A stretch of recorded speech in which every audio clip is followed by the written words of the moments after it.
Assalamu alaikum wa rahmatullahi wa barakatuh.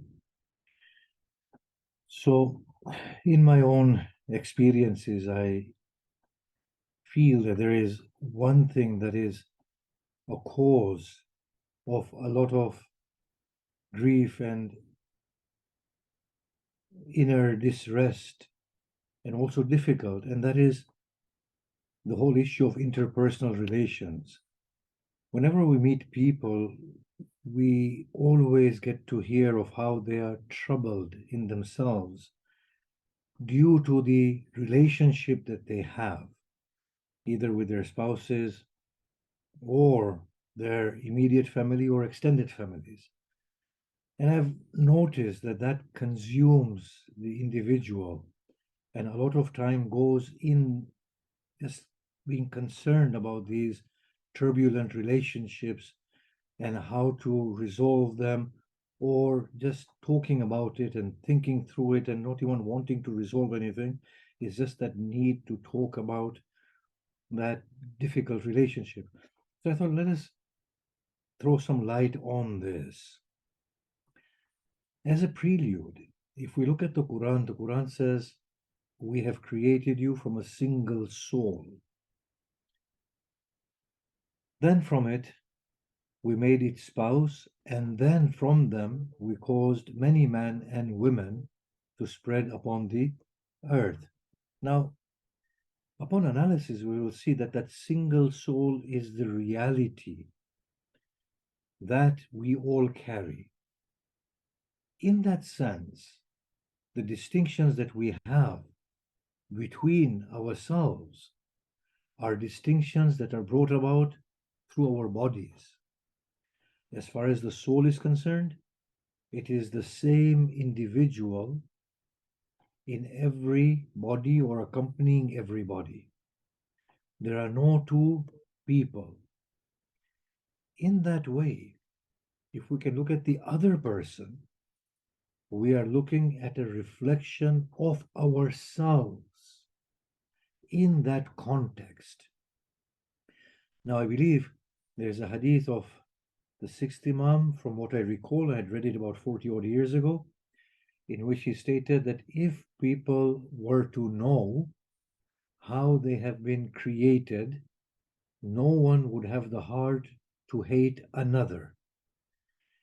Well, maybe because they will see that that person is me.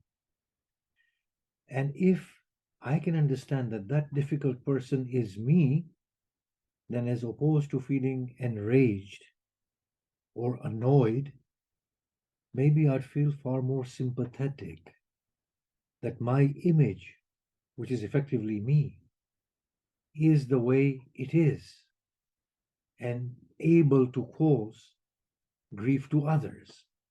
That would change our perspective.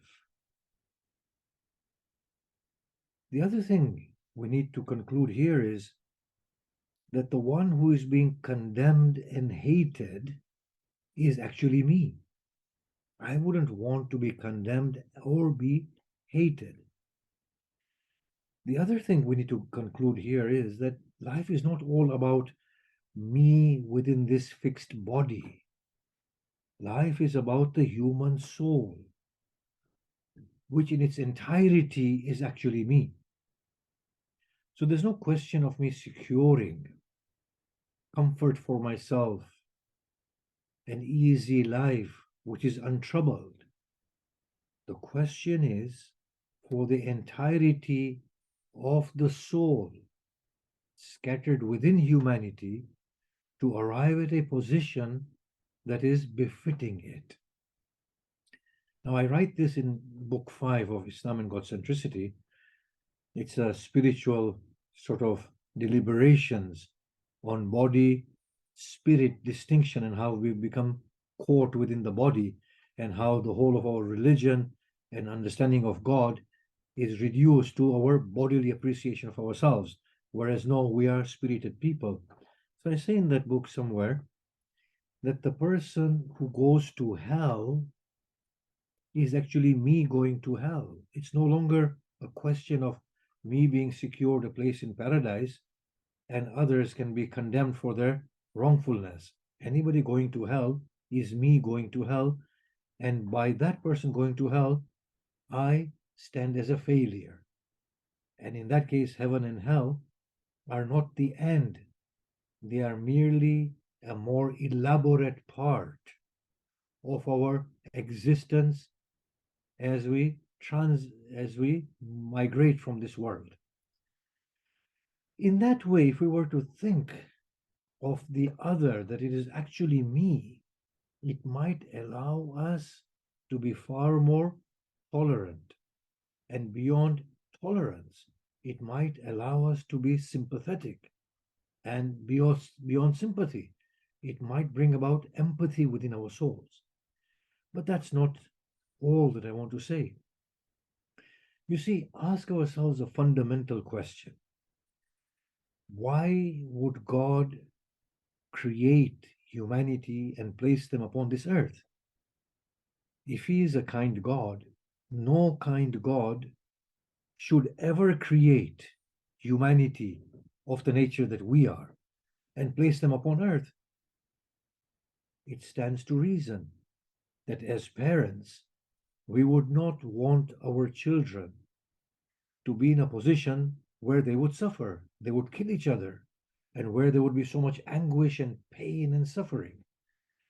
If a parent would not be able to see their children in a position that brings about suffering and beyond suffering, damnation of hell, then God, who is the one who initiates the parent and the parental love, by priority, cannot do such a thing.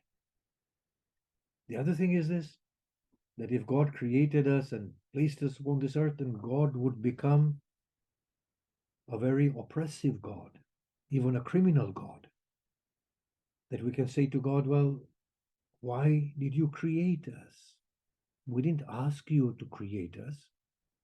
You placed us upon this earth with strife and struggle, and then we are petrified of that which is incumbent upon us.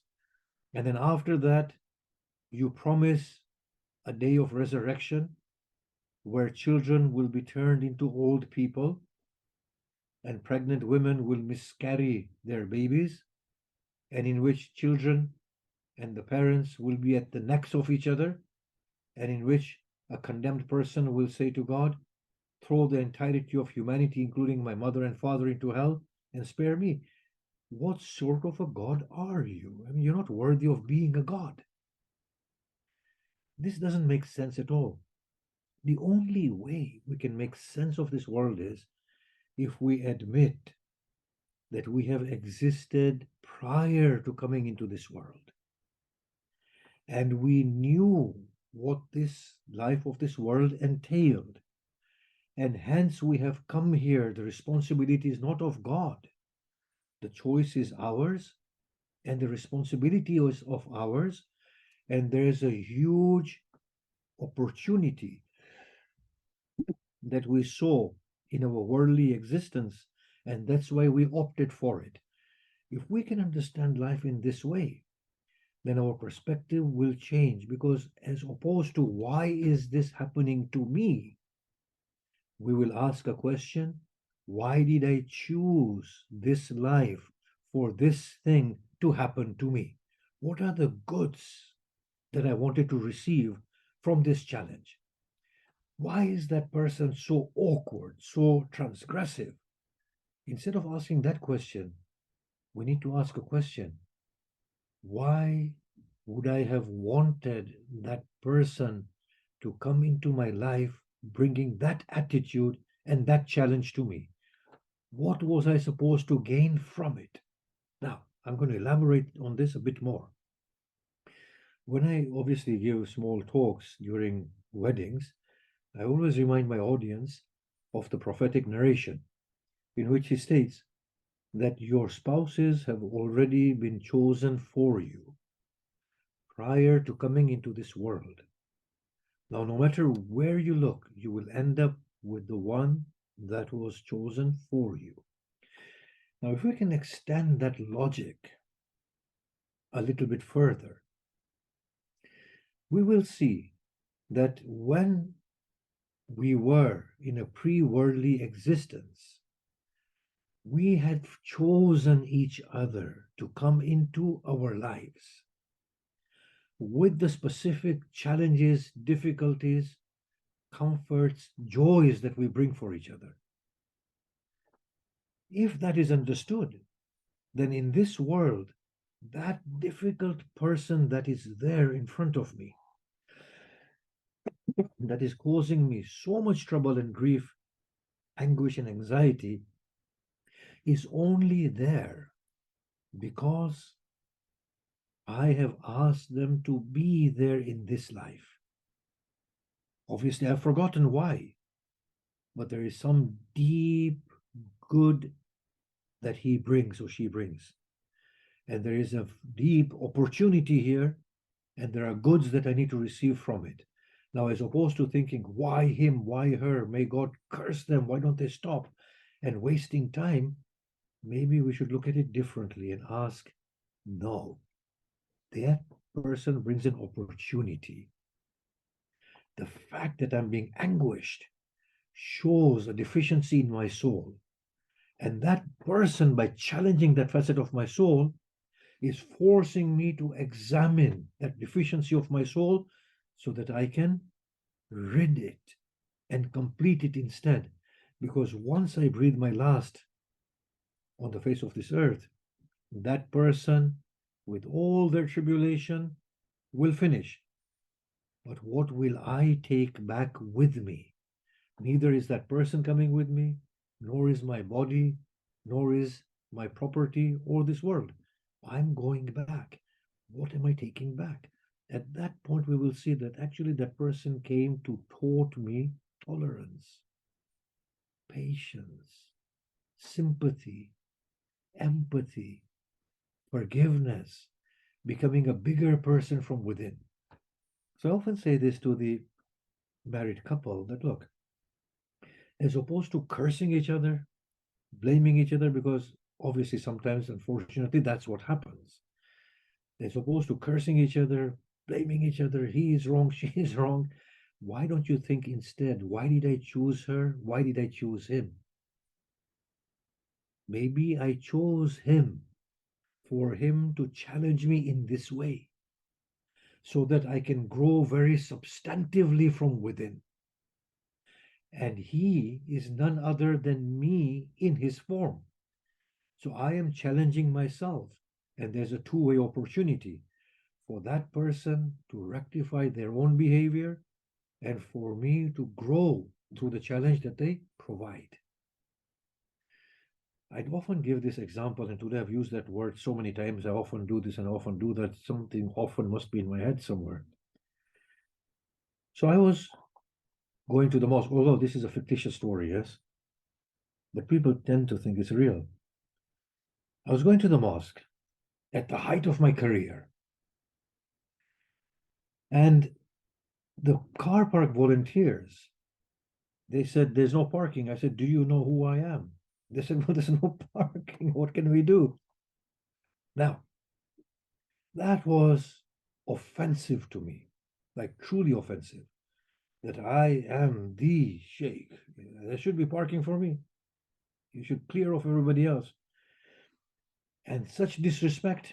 In any case, I went and parked my car somewhere else. What that did to me is it affected my mood, and I was consumed by it. So I go inside the mosque and I give a lecture. It was a fiery lecture, but I know it was being prompted by that offense, deep offense. Then I sat down engaging with people, but that thought was still there. Then I went to bed at night and that thought was still there. That's when I realized that there is such a lot of lack and weakness in there that something as minor as this can upset me to this level that I've lost my inner composure. Not only that, I've done injustice to the community by delivering a talk which was not a sort of talk that I intended to deliver. It affected my subsequent interactions with people because I was off within my own self. And I said, to the extent that when I'm falling asleep, and this might be the last time I'm shutting my eyes, something as menial, unworthy as this is affecting my possible final breath.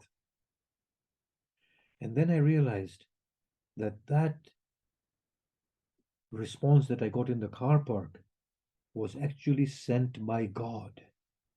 It was a gift for me to begin to realize that my pride is raging, my ego. I am this, acknowledge me.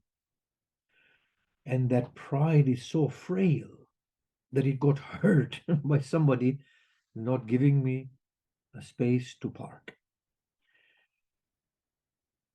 The response there should be, Alhamdulillah, it's hurt me. It shows that I need to be beyond it.